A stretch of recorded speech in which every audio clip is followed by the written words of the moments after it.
Hello everyone, thank you for being here.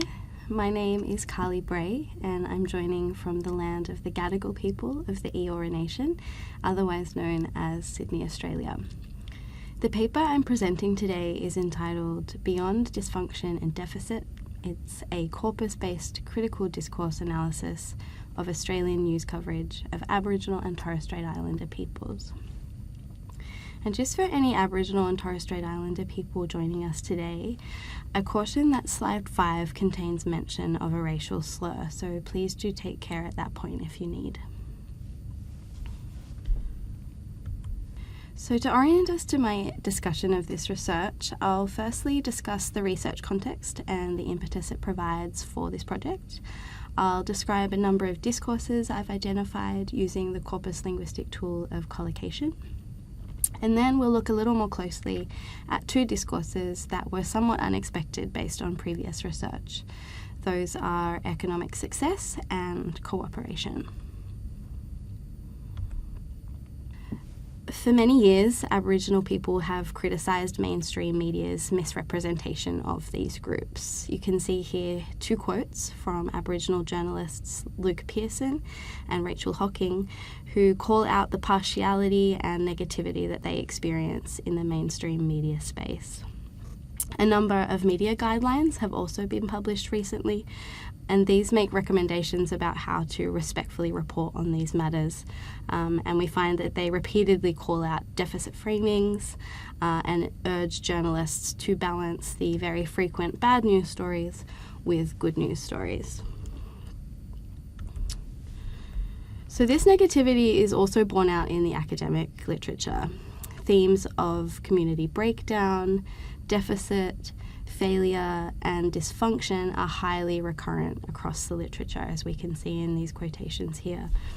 However, there are two things to note about the work in this area. The first is that studies tend to focus on coverage of a particular issue, such as health, as we see in the quotes from Brough and Bednarek, or they focus on a particular event, such as the widely publicised protests in the inner city suburb of Redfern in 2004, for example.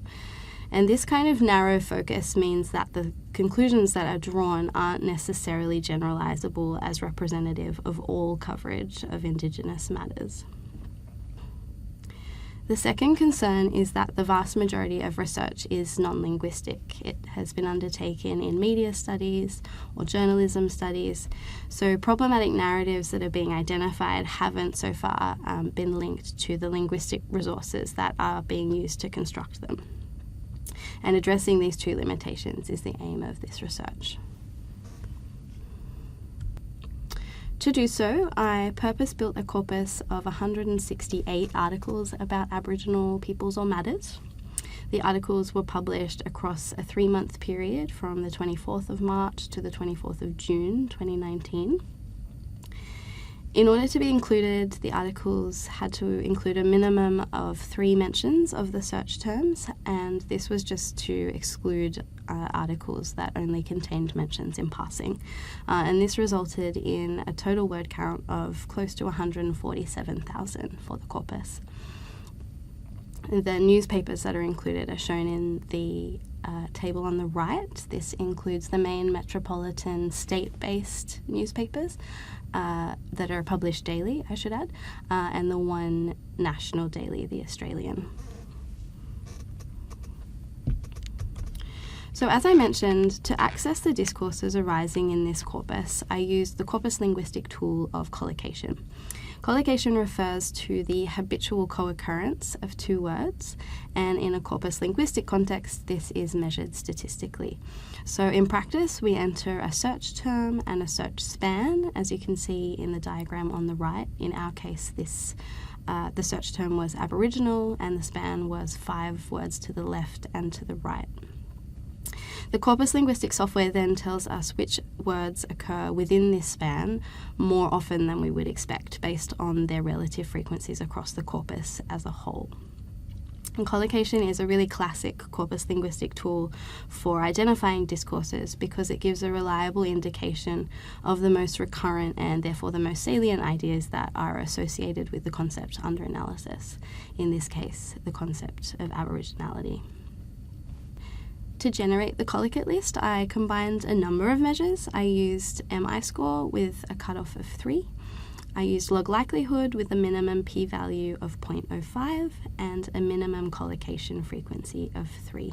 And this produced a manageable but comprehensive 72 collocates.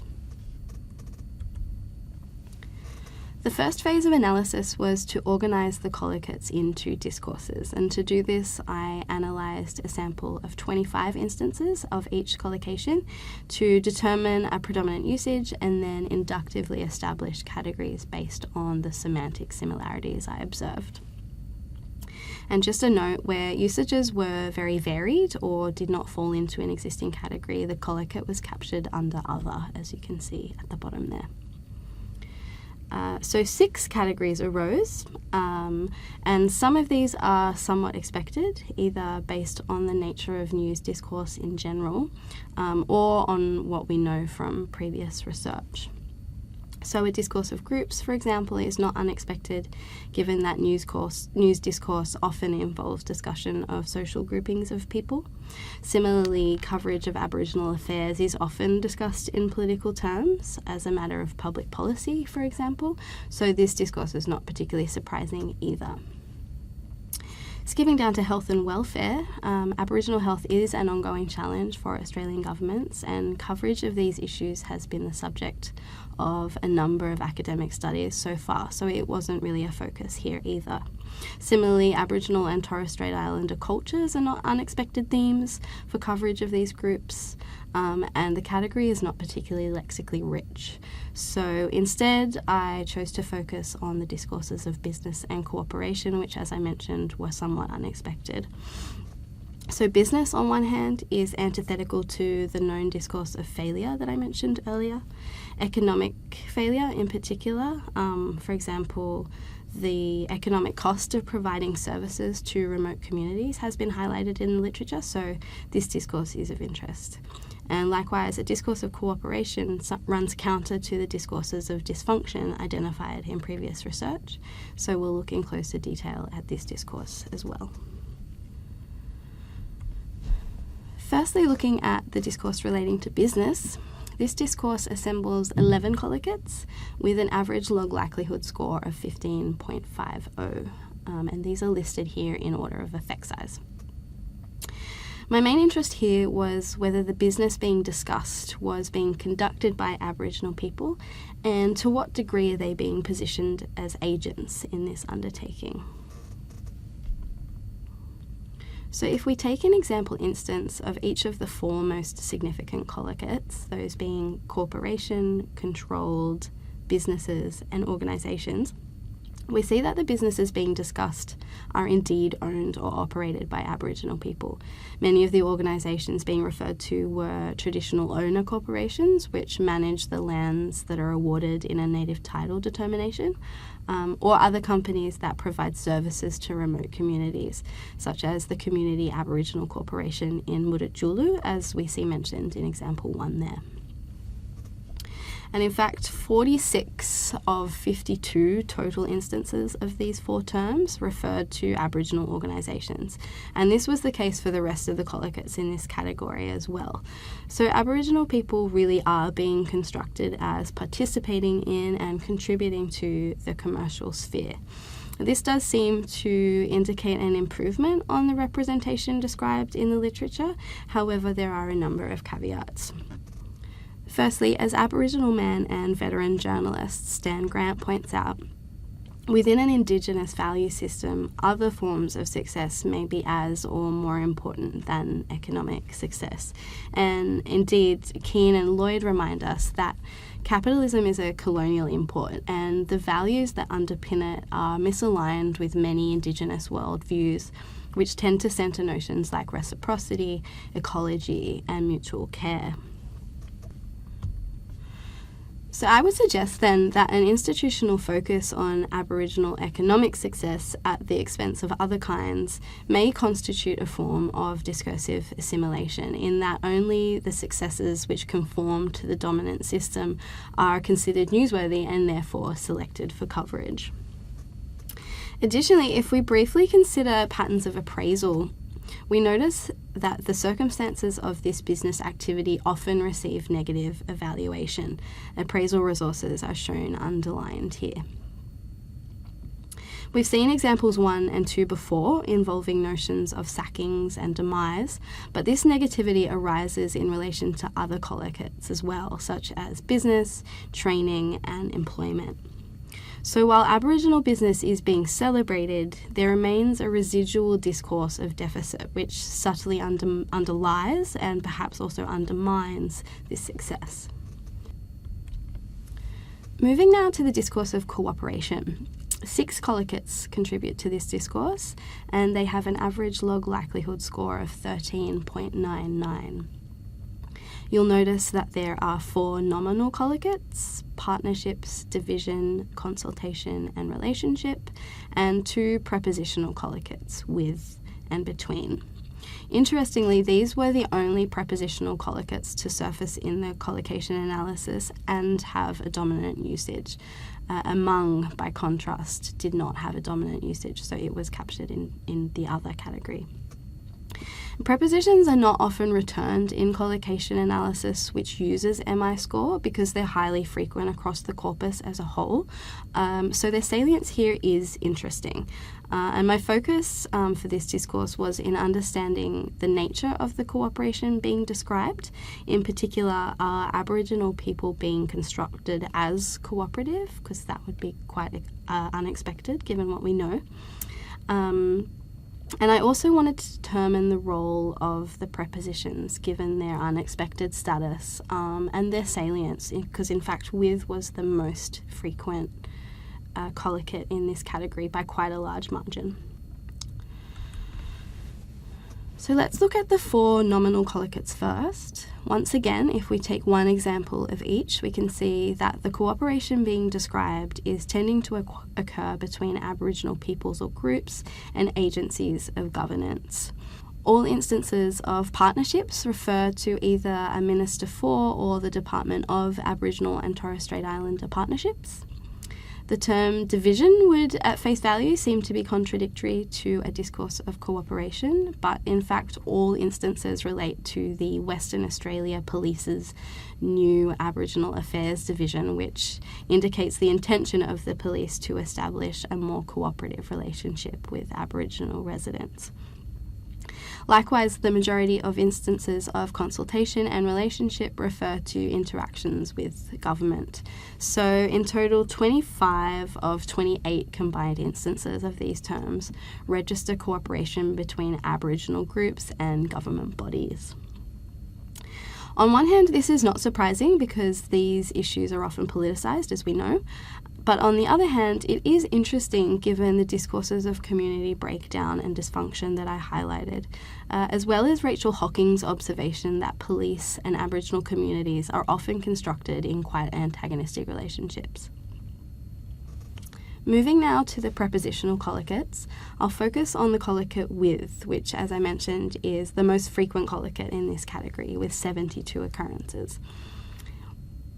There is understandably quite a lot of variation across those 72 instances, so rather than address it all, I'm just going to focus on the most frequent syntagmatic construction that with is involved in. That is where with occurs to the left of Aboriginal, such that the Aboriginal participant is its complement, for example, with Aboriginal peoples. So this slide shows you the concordances of all 34 instances of this construction. For those who aren't familiar, concordances show us mentions of a search term, or a collocation in this case, and this is aligned to the centre along with its surrounding cotext. The concordances can be alphabetically sorted, and in this case I've sorted 3 places to the left, and this is shown in the colour coding that you can see. The text is probably too small to draw out a lot of the detail here, but if you cast your eye down the rows of sorted cotext, we can see a number of lexical and syntagmatic patterns begin to emerge. There are strong associations to themes we've seen so far, including engagement, consultation, negotiation, partnership, working together, and so on. So instances of with occurring in this construction, at least, seem to reinforce the ideas that the nominal collocates were constructing. If we again take some sample instances and analyse the complete clauses, we notice that the cooperative action involves Aboriginal people and some other powerful group, and once again, this is usually the government. Now, in a systemic functional linguistic analysis of participant agency, constituents introduced with the preposition with are analysed as circumstances of accompaniment. Circumstantial participants in general are understood as the background against which the action takes place. So it seems quite marked that the Aboriginal participant, which in reality is taking quite an active and equal role in the events being described, is instead being construed as background information. It's fairly uncontroversial in CDA that patients carry less agency than agents, and no doubt the same can be said of these kinds of adjuncts, which are further removed from the main clause. Importantly, we're only looking at left-hand collocations of with here, and this will limit the range of thematic role relations that are possible, of course. But I did do a targeted search for alternate patterns across all 72 occurrences of this collocate, and I found that the Aboriginal participant is never positioned as subject, and the government is never demoted in this way. So this dynamic where Aboriginal groups are positioned as adjuncts to initiatives being made by governments who are encoded as subjects is quite consistent. Additionally, in some cases where the Aboriginal participant is demoted, it seems that the cooperative event could instead be encoded using a coordinating phrasing, and I've given just 2 examples here.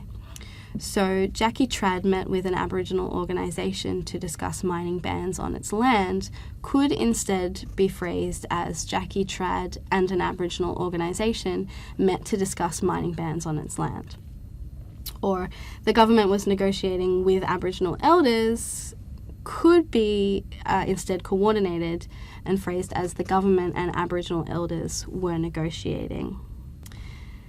Certainly where the cooperative verb is embedded more deeply in the verbal complex, this isn't perhaps as straightforward, but in some cases adjusting this construction to more accurately represent the agency of the Aboriginal people involved is a simple matter of word order. Now, there are a range of reasons this could be occurring that aren't necessarily ideological. For one thing, if governments are positioned as agents within these very common public policy stories, this construction may simply be the result of the discourse structural practice of tracking an agent through a stretch of language. Alternatively, this kind of construction could be typical of discussions of engagement between government bodies and community interest groups more generally, beyond just Aboriginal and Torres Strait Islander people.